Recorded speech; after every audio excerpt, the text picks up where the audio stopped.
She was left wounded with her twin newborns, until a Comanche warrior called her his own. "Do not leave me," Eliza screamed, her voice cracking against the cold night air, one hand clutching her swollen belly, the other reaching desperately for the wagon as it thundered away down the dirt trail, wheels spraying slush and mud. "You're just trouble, Eliza. Who the hell gets pregnant in the middle of a heist?" The leader of the outlaw gang spat, laughing harshly as he cracked the reins. "Die here or die later. Ain't our concern." The wagon disappeared between the black silhouettes of the pine trees, leaving only a streak of lantern light fading into the falling dusk. Eliza collapsed, her knees hitting the frozen earth, breath shallow and quick. Snow flurried weakly from the sky, mixing with her sweat, her tears, and the spreading warmth of blood. Her body seized, contractions like knives. She cried out, half curse, half prayer, her back arching. The forest offered no answer. She pulled herself behind a hollow log, every inch a war against pain. Her hands tore at her skirts. Teeth gritted against the scream rising in her throat. Darkness pressed in from all sides, but her will burned brighter. The first baby came just after midnight, the second minutes later, tiny, slick with blood, alive. She wrapped them in torn flannel from her coat, cradled them close to her bare chest, and rocked, whispering through cracked lips. "You do not die," Mama swore. "You live." Her voice faded, her eyes fluttered. The wind picked up, rattling the trees like bones. The babies whimpered. Further back in the shadows, a figure watched. Tangwa, son of the Comanche war chief, crouched between two cedars, moccasins rooted in the snow. His bow lay still across his lap, his knife glinting at his hip.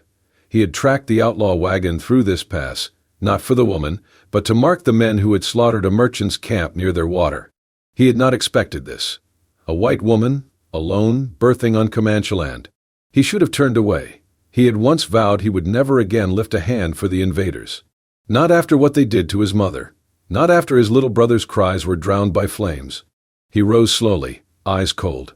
But then the soft, broken sound of infant crying. He froze. It clawed at his spine. Not like the battle cries of men, or the wails of mourning. This sound was pure, unknowing, alive. He clenched his jaw, turned away. The crying grew sharper. One of the babies had rolled slightly in Eliza's weak arms, face blue-tinged, lips searching. A wind snapped through the clearing, kicking snow into their small, shivering bodies. Tangwa cursed under his breath. He spun his horse around and dug in his heels. Moments later, he dismounted beside her. Eliza flinched, barely able to raise her head. "Please, please," she whispered, voice no louder than the wind. He knelt, examining the baby's first boys, barely breathing, their skin so pale like new bark. Then her, feverish, but pulse steady. He took a breath. "Not for you," he said, low, in his own tongue. "For the ones who cannot yet learn hatred." He reached into his saddlebag, pulled out a water skin and a hide blanket. He wrapped the infants first, then lifted Eliza like she weighed nothing at all. She whimpered but did not resist. Snow crunched beneath his boots as he carried them toward the ridge, his face set like stone. The moon climbed high above the trees, silver and wide, watching the Comanche warrior vanish into the dark with the woman no one wanted, and two lives who had not yet chosen sides. The scent of smoke and warm hide filled Eliza's nostrils as her eyes blinked open. For a moment she did not move. Her body throbbed with exhaustion, but the warmth around her confused her. She was not dead. She was not in the woods anymore. Above her, the ceiling rippled softly, made of sewn-together animal hides stretched tight over a rounded frame. The light that crept through the seams was the weak kind that came just before dawn. Wind pressed against the outside world, but inside it was still. Still and quiet and warmer than it had any right to be. Beneath her lay a mat padded with deer hide and woven reeds, soft and sturdy. Her head turned. Slowly. Pain screamed through her ribs, but she bore it. There they were. Her boys. Her two tiny sons, barely a day old, curled against her side. Wrapped in something softer than she'd ever known, a blanket of buffalo fur and fox pelt stitched into a cradle. Their cheeks were flushed with life. Their breath steady. They looked like nothing had ever hurt them. She started to cry, quietly, from relief, from confusion, from the weight of being alive when every part of her had expected otherwise. A shadow stirred by the flap of the lodge. Eliza tensed, arms curling tighter around the boys. But it was not a shadow of menace. It was age and stillness that entered, the old woman. Braids long and silver-threaded fell to her waist. Her face was carved by sun and sorrow. She said nothing as she crossed the lodge and placed a small bowl near Eliza's side, along with a spoon carved from bone. Steam lifted from the thick mixture inside, corn, maybe herbs, a porridge. Simple, nourishing, warm. Eliza's dry throat rasped. "Where am I?" she whispered. "Where are we?" The old woman didn't reply. She simply gave a small nod, not of reassurance but recognition, and stepped back outside without a sound. Alone again, Eliza held her sons to her chest. She breathed them in, trying not to shake. She knew where she was now. A Comanche camp. She'd heard the stories, even feared them as a child. But this place didn't match the tales. "I'm a burden," she murmured. "They'll kill me. I'm not supposed to be here." The porridge went untouched. When the flap stirred again, she jerked upright, ignoring the pain in her side. Her instincts roared awake. It was the warrior, the one who had appeared in the trees before she passed out. He was tall, shoulders broad, and his presence filled the space like thunder before a storm. His face was unreadable, skin like polished bronze, a scar across his jaw, bow slung across his back. But his hands were empty. No, he carried something. A rabbit, cleaned, skinned, ready for fire. He didn't speak at first, just approached the edge of the fire circle and placed the rabbit beside the bowl. Eliza flinched, her voice sharp. "Do not come closer. I won't let anyone touch them." His eyes flicked to hers, not cruel, not kind, just watching, weighing. Then he spoke, voice low and steady, thick with accent but clear. "Eat, then feed them." That was all. Just that.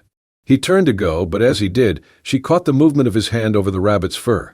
Saw the deep lines in his skin, the calluses, the scars not from war but from work. Firewood, rope, leather, the hands of a man who labored. He disappeared through the flap. For a long time she sat there, unmoving. Then, quietly, to the empty space he'd left behind, she whispered, "Who are you?" No answer came. Only the trees beyond the lodge, whispering in a language older than either of them. Morning light slid through the cracks of the hide tent, casting slivers of gold over Eliza's sleeping sons. The camp around her was slowly waking, filled with low voices, fire crackles, and the hiss of boiling water over coals. For once, Eliza did not feel like prey waiting to be devoured. She sat upright, holding both boys against her chest, listening. Outside, a group of elders sat in a circle. One of the older women, her face lined like a river map, glanced at the tent and gave a small nod. A boy no older than 10 ran inside moments later, his moccasins soft against the earth. He pointed to each child in turn and announced, "Nawi, Suwano." Eliza blinked. "What?" The boy grinned. "Light," he said, gesturing to the baby with lighter eyes, then the other thin wind. She did not understand why her throat tightened, but it did. She managed a soft "thank you." Later, as the morning grew, Eliza found herself outside for the first time since waking in this strange place. Her legs were weak, but she carried her sons in a sling made from softened hide tied across her chest. The air smelled of smoke and winter herbs. Children ran past her, laughing. No one stopped her, but few made eye contact. She felt them watching, eyes from tents behind shoulders, over shoulders. Still, the names stuck in her mind. Nawi and Suwano. It was the first time anyone had named something that belonged to her since her husband died. The first time it felt like she was not simply surviving, but being allowed to exist. Then came the voice, sharp, bitter. "You should not be here." Eliza turned. A young woman stood across the clearing, arms folded, dark eyes burning like coals. Her braids swung forward as she took a step. "You're a ghost lover, a walker of lies. You carry their blood in our land." Eliza stiffened. "I didn't ask to be here." "But you came, like they always do." The woman reached into a small pouch and pulled something gray and crumbling. "Ash. Go, before I scatter your breath to the wind." "Tikani." The voice cracked across the camp like a branch splitting. Tangwa stepped into view, his shadow falling long beside the fire pit. His jaw was tight, his eyes darker than Eliza had ever seen them. He raised his hand. "No one harms the mother of the ones I brought back." Silence rippled through the camp like thunder without lightning. Tikani's face twisted. She looked at Eliza one last time, then turned and stormed away, ash spilling from her clenched fist. Eliza stood frozen. Her sons whimpered at her chest. She waited until the murmurs faded, until the air felt breathable again. Then she walked forward, stopping near Tangwa. "Why did you say that?" she asked, voice shaking. Tangwa's eyes stayed on the horizon. I did not say it for you. Eliza swallowed hard. Then why? For them, he said, nodding to the boys. I will not let them be hated for what they cannot change. But you could have left me there, she whispered. Let me die. He looked at her then. Really looked. I did once, he said. Once, I walked away from someone crying for help. I never forgot her face. I will not do it again. Eliza said nothing. Her lips parted, but no words came.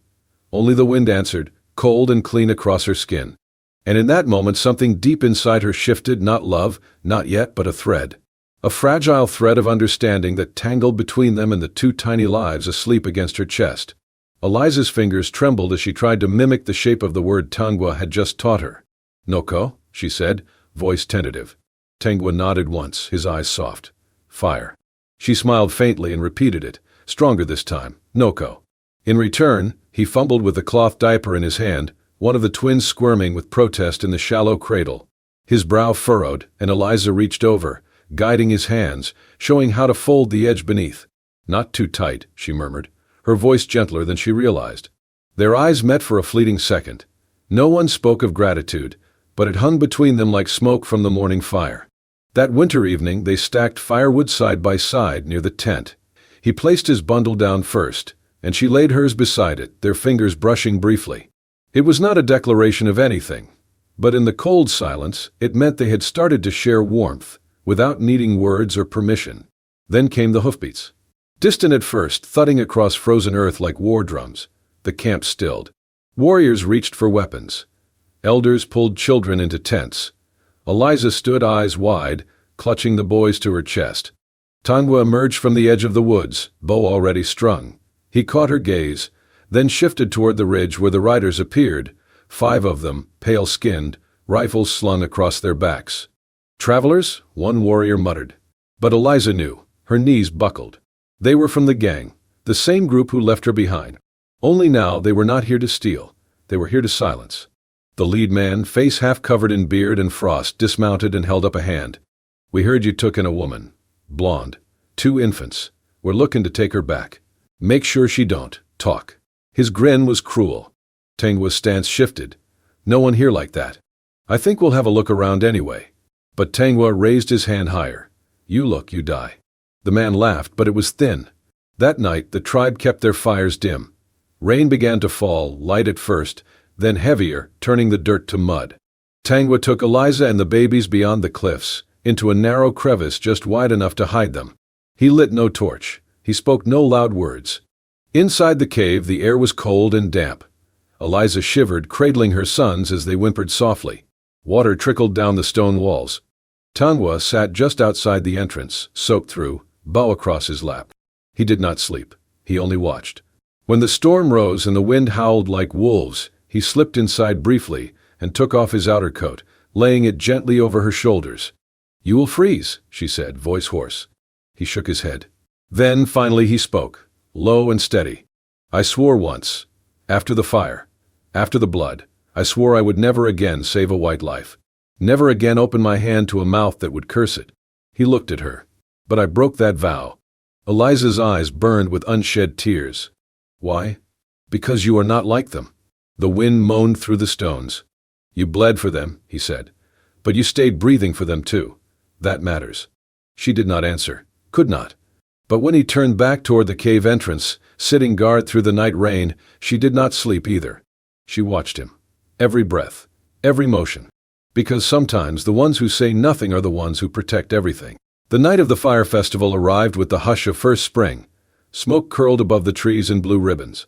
Sparks rose into a black sky, stars flickering like eyes too ancient to blink.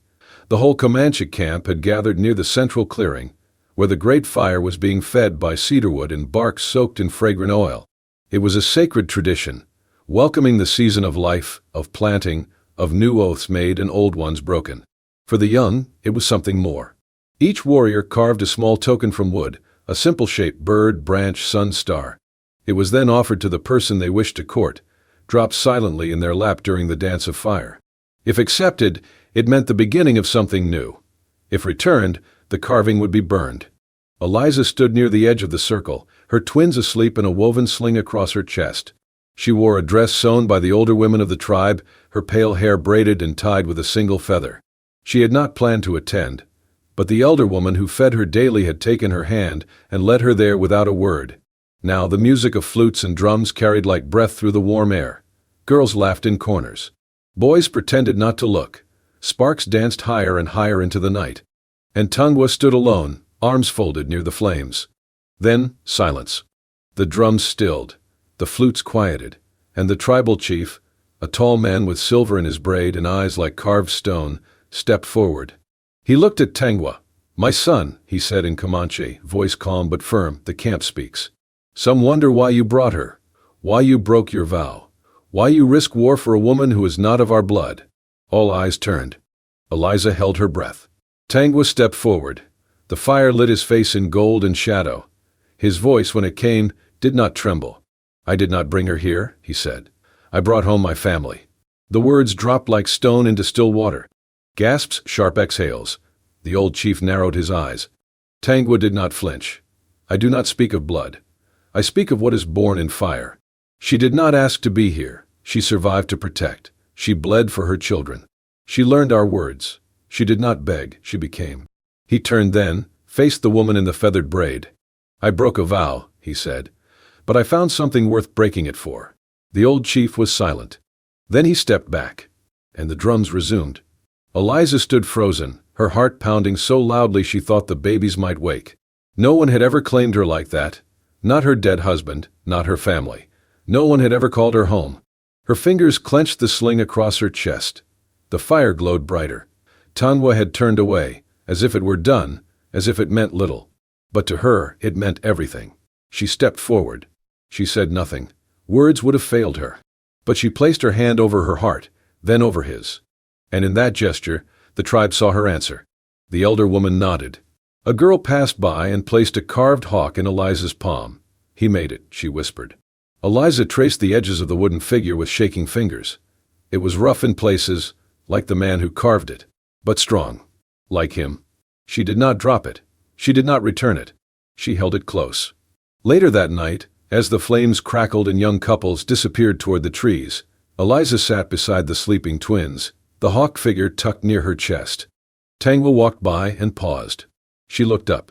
"You meant it?" she asked softly. "Family?" He nodded once. "Even me?" He did not answer with words. He simply knelt beside her and reached for one of the boys, cradling him like he had done it his whole life. Eliza watched him. And for the first time in months, she felt something steady inside her chest. Not just safety. Belonging. And it burned warmer than the fire outside. The rain came without warning, hard and cold, soaking the land like it was trying to drown the very roots beneath it. The Comanche camp retreated into hides and huts. Fire pits hissed, and the wind carried a chill that knifed through even the thickest furs. Inside their lodge, Eliza pressed the back of her hand to Nahui's burning forehead. He whimpered, twisting in his sleep, skin hot as coals. Suwano lay nearby, whimpering in sympathy, sensing his brother's pain though he was not fevered. "Please," she whispered, rocking Nahui gently. "Please stay with me." He coughed, a small, dry rasp that sounded far too old for a baby not even a season born. The elder women brought herbs, wrapped in leather and cloth, but none of it helped. The fever only climbed. That night, Eliza refused to sleep. She held her son to her chest, humming broken lullabies into his damp hair, heart thudding in fear. Tungwa entered the tent quietly, soaked from the rain, kneeling beside her without a word. He saw the child's color, red blotches blooming across pale cheeks, eyes glazed. "Eliza," he said low, "this is not a common fever." She looked up, eyes red. "He is dying, isn't he?" Tungwa did not answer. Instead, he pulled a satchel tight against his chest, preparing to leave again. "Where are you going?" she asked, voice cracking. "There is another tribe 2 days from here. Their healer knows a root that lowers the heat. But," he hesitated, "they do not like us." Eliza grabbed his wrist. "Do not go alone. They will kill you." He pulled her fingers free with care. "I have to try." Then he was gone, through the rain, into the dark. The next 2 nights were endless. Nahui's breathing became thin, his cries weaker. Eliza stopped eating. Her hands trembled constantly. At one point, she knelt in the rain outside the lodge, sobbing as the storm drowned out her pleas. "Take me," she begged the night sky. "Take me if it means he lives." At dawn, just as the sun burned red through the clouds, a shout came from the ridge. Tangwa! Antoa! His horse stumbled, foaming, exhausted. Tangwa slid from the saddle, blood on his arm, one side of his shirt torn. Eliza ran. He staggered, thrusting a pouch into her hands. Boil this. Fast. Inside were twisted, pungent roots, dark and sharp with scent. Eliza rushed back, throwing the roots into the boiling pot, feeding Nahui sips with a carved spoon. Hours passed. Then a full day. She did not sleep. Then at last Nahui's fever broke. His body cooled. He slept, deep and still. Eliza wept silently, forehead against his. Later she found Tangwa sitting outside, wrapping a makeshift bandage around his upper arm. The gash was long but shallow, likely from a blade. She sat beside him, pulling the strip of hide from his hand. Let me. He did not protest. She worked carefully, fingers precise. When she finished, she sat back and looked him in the eye. If you had not come back, she whispered, I would not have forgiven you. Tangwa said nothing. She added, quieter still, but you did. And I do not know how to thank you for my son's life. You already did, he said, his voice gravel low, when you called him ours. Eliza blinked. Then her hand slipped into his. No hesitation this time. The storm had passed, but her heart still echoed with thunder. Only this time, it was the sound of something beginning, not ending. It was nearly spring when the riders came. The snow had melted, the rivers ran high, and the land smelled of thawed soil and new chances. The Comanche camp stood quiet beneath a sky the color of flint. Smoke curled from the cooking fires, and children played in the dust without fear. Eliza was outside, swaying with one baby on her hip while the other napped, when the sentry called out. Riders, 3 of them, slow, cautious, hands visible.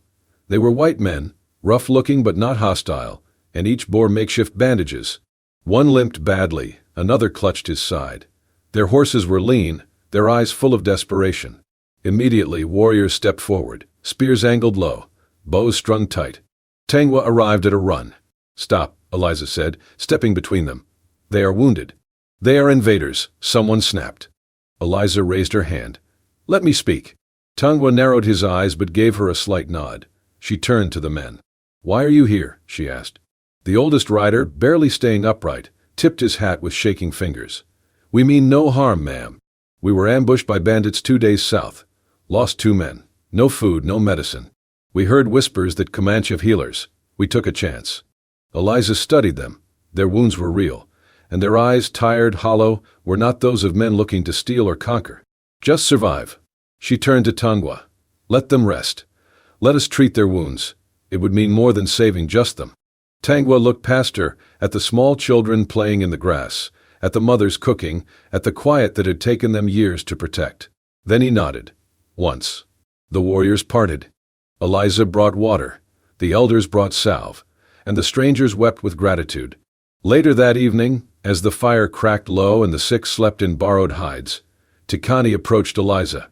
Her eyes were watchful, unreadable. In her arms she cradled Suwano. You trust them, Tikani said softly, not accusing, just curious. I trust what I see, Eliza replied. Not what others tell me to hate. Tikani looked down at the baby in her arms.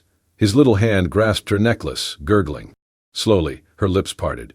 A smile. Small but real. He is not afraid, Tikani murmured. Because no one is born with hate, Eliza said. Someone has to teach it. Tikani shifted the child, pressed her cheek to his head. Then maybe it can be untaught. Across the fire, Tangwa watched, arms crossed, face unreadable. Later, he stood at the edge of camp, where stars blanketed the sky. Eliza joined him, wrapping a shawl tighter around her shoulders. You let them in, she said. I know what that cost you. He did not speak for a long while. Then I thought protecting meant keeping everything out. And now? Tangwa turned to her, his eyes softer than she had ever seen. Now I wonder if it means letting some things in. He touched her arm gently, fingers grazing her skin like a question. Eliza leaned into the touch. In the distance, a child's laugh echoed. A fire popped. I used to believe I could only run, she said. From danger, from loss, from the world. And now? Now I think I found something worth staying for. The wind shifted. Tangwa took her hand, for the first time without hesitation. He had lived through fire. She had survived abandonment. But standing there with the night pressing soft around them, both knew. This was not a story of escape anymore. It was the beginning of something they no longer had to run from. The grass was high and golden, swaying in a hush that only early summer could bring. The land had shed its frost, and wildflowers dotted the plains like freckles after a long sleep. In the meadow just beyond the camp, beneath the open sky, Eliza stood with a child in each arm, Suwano asleep against her chest, Naui chewing the edge of her shawl, wide-eyed and calm. The breeze carried the scent of wood smoke and sweetgrass, and the world felt, for the first time in a long time, quiet. Tangwa was finishing the new shelter. It was not a grand home, but something solid, bone-framed with buffalo hide walls, cedar posts shaped by hand, and a smooth earthen floor. His hands, hardened by years of war and labor, moved slowly as he laid the final stones around the fire pit. There was a reverence in the way he worked, as if he were building more than shelter, as if he were shaping the future, one piece at a time. There had been no feast, no drums, no ceremonial words, just a shared understanding, a decision born not of pressure, but of peace. Eliza laid the boys down on a woven mat inside. The light filtered through the seams of hide, bathing them in a golden hush. She stood at the doorway for a moment, watching them breathe, then stepped out into the tall grass where Tangwa stood brushing the dust from his hands. "You finished?" she said softly. "For now," he replied, his voice steady, his gaze quiet. She looked down at his hands, rough, scarred, steady, then back into his eyes. "Do you ever think," she asked, "that this, all of this, wasn't supposed to happen?" He shrugged gently. "Maybe not supposed to, but needed." She smiled faintly. "That's not very romantic." Tangwa turned slightly toward her, the corner of his mouth lifting just barely. "I am not a romantic man." "No," she said, stepping closer. "You're better." Without another word, she reached for his hand, and he took it. They stood there in the middle of the field, where no priest would ever come, where no paper would be signed. No one watched. No one needed to. This moment was theirs, and that was enough. In the hush of the evening, Eliza leaned into his chest, his arms wrapping around her as the sun dipped behind the hills. Her eyes closed, and her voice was little more than breath. "This is it?" she whispered. "This is enough," he replied, resting his forehead gently against hers. Later, when the children stirred and whimpered in their sleep, Eliza rocked them by the fire, and Tangwa sharpened arrows under the open sky. The stars began to blink awake, and coyotes howled far beyond the horizon. Another night, like many before. And yet, different. Because something had shifted, not in the land, but in them. They did not talk about love the way storybooks did. There were no flowers, no declarations. But there were the things that mattered more. A bowl of stew shared when food was short, a hand brushing hers as they passed in the doorway, the way he never let her carry more than she had to. As the fire burned low and the camp quieted, Eliza sat beside Tangwa, their blanket draped over both shoulders. She looked up at the stars. "I used to think survival meant fighting," she said. "Winning. Proving something to the world. And now? Now I know survival is quieter. It's in the choices. Not where you start, but where you decide to stay." She turned to him, her voice barely louder than the wind. "I did not choose where I was born, or who hurt me, but I choose this. I choose this land. This tent. These babies. And I choose you." Tangwa watched her, something deep flickering in his eyes. His thumb brushed the edge of her hand.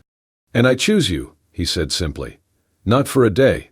Not because I must, but because you are the place my soul rests." She leaned her head on his shoulder, and he kissed the crown of her hair. Together they watched the fire fade to embers. Above them, the night deepened. Around them, the grass whispered lullabies. And somewhere between one breath and the next, without ceremony or name, they became a family, not born from blood or tribe, but from choice. And that choice was enough. If this story stirred something deep in you, if you felt the quiet weight of love built not on words, but on survival, sacrifice, and choice, then you belong here with us. At Wild West Love Stories, we tell more than tales. We share truths that echo across canyons, over battle-scarred hearts, and through the kind of silence where real devotion grows. If you believe love can bloom even in the harshest soil, then ride with us. Subscribe to Wild West Love Stories and never miss a tale where bullets miss, but hearts never do. Your next story may be the one that stays with you forever.